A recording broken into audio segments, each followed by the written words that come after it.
Ada tak yang boleh menyelamatkan kita daripada azab api neraka? Ada. Doa anak-anak yang soleh.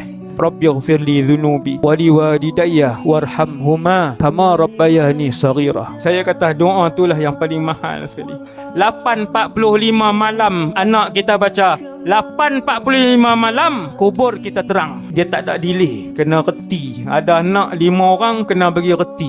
Reti dengan Islam. Sebab anak bila dia berdoa walaupun dia fasik sampai waktu itu juga. Sebahagian ulama sebut bila anak baca doa orang akan mai dekat kubur alam barzakh. Ayah dia, mak dia bawa mai hadiah. Anak kamu bawa mai. Tuan-tuan bayang tiap-tiap jam anak dia sebut. Tiap-tiap jam dia dapat hadiah. Sebab apa? Anak dia sebut tiap-tiap jam. Rabbighfirli dhunubi waliwalidayya warhamhuma kama rabbayani saghira. Allah bawa mai. Dan bila anak-anak dia doa kat dia, orang bawa mai hadiah kat dia. Dia kata anak aku bawa mai lagi hadiah. Anak aku bawa mai lagi hadiah hari ni. Itulah hadiah anak-anak yang paling berharga di alam barzakh bila mereka mendoakan ibu dan ayah mereka.